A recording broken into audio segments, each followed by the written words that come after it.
اور یہ آپ کو بتایا تھا کہ قربانی کے 3 دنوں میں یا اس سے پہلے ایک آدھا ہفتہ پہلے ہی حساب کتاب کر لیں تو زیادہ بیسٹ ہے، کیونکہ جانور لانا ہوتا ہے کہ گھر کے جس بھی فرد میں یہ 5 شرائط جمع ہو جائیں اس پہ قربانی واجب ہوگی۔ وہ آپ کی والدہ بھی ہو سکتی ہیں، یہ ہو سکتا ہے کہ صرف والدہ پہ قربانی بن رہی ہے اور کسی پر نہیں، یہ ہو سکتا ہے صرف بھابھی پہ قربانی ہو کسی پر بھی نہیں، جوان بیٹی پر قربانی ہو باقی کسی پر نہیں، یہ ہو سکتا ہے۔ اور یہ بھی ہو سکتا ہے کہ 8 افراد ہیں اور 8 کے 8 پر قربانیاں واجب ہو رہی ہوں۔ تو 5 شرائط کیا ہیں؟ نمبر 1 مسلمان ہونا، نمبر 2 عاقل ہونا یعنی پاگل مجنون نہ ہو، نمبر 3 بالغ ہونا، نابالغ پہ قربانی واجب نہیں، چوتھا مقیم ہونا، آپ مسافرت میں نہ ہوں، اور 5واں مالک نصاب ہونا۔ اور مالک نصاب ہونے کا حساب بس یوں کریں کہ جب آپ یہ قربانی کا مطلب اپنے مال کا حساب کرنے لگیں، جیسے قربانی کے سے 1 ہفتے پہلے کریں، زیادہ بیسٹ ہے کہ جتنا آپ کے پاس سونا ہے، اب یہ گھر کا ہر فرد اپنا اپنا کرے، سونا لکھ لیں اتنا ہے، چاندی، پھر اس کے بعد کیش اگر ہے، پرائز بانڈ ہیں، شیئرز ہیں، سیونگ سرٹیفکیٹس ہیں کسی بھی قسم کے، ان کو مالیت یہاں پر لکھیں۔ پھر اس کے علاوہ کوئی اگر آپ کے پاس مال تجارت ہے، آپ نے بیچنے کی نیت سے کوئی چیز رکھی ہوئی تھی، یعنی خریدی تھی بیچنے کی نیت سے، وہ کوئی پروڈکٹ تیار کی تھی یا اس پروڈکٹ تیار کرنے کا مال رکھا ہوا ہے، یا پھر آپ نے کوئی پلاٹ کوئی گھر وغیرہ ایسا لیا تھا کہ جس کو نیت یہ تھی کچھ عرصے بعد اس کو اچھے پیسے ملیں گے تو بیچ دیں گے، یہ سب مال تجارت ہے، اس کو بھی اس میں ایڈ کر لیں۔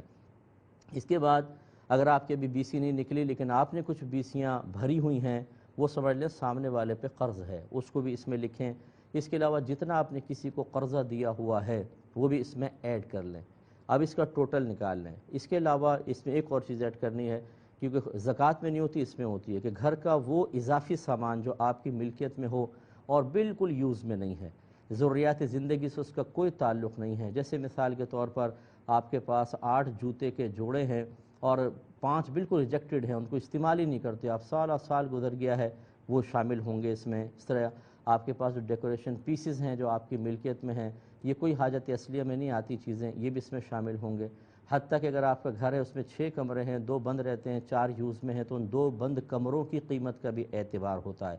تو ایک چیز اور ایڈ کریں کہ جو بھی آپ کی ملکیت میں ضرورت سے زیادہ سامان ہے اسے بھی اس میں آپ جمع کر لیں، اس کی مالیت جمع کر لیں۔ اب ٹوٹل نکال لیں۔ ٹوٹل نکالنے کے بعد اب اگر آپ پر فوری طور پہ ادائیگی کا کوئی قرضہ ہے اسے اس میں سے مائنس کر دیں۔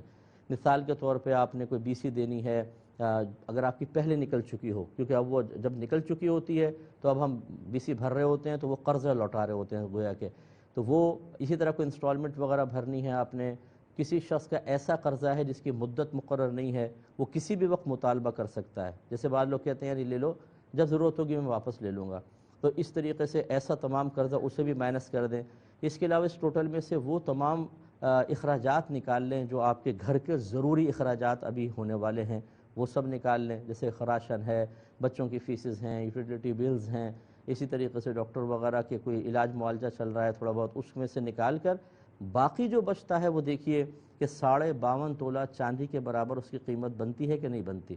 تو یہ آج کل تقریباً 45,000 46,000 تک کی بنے گی تو اس پہ قربانی واجب ہوگی۔ گویا کہ اگر کسی کے پاس 1 تولہ سونا بھی ہو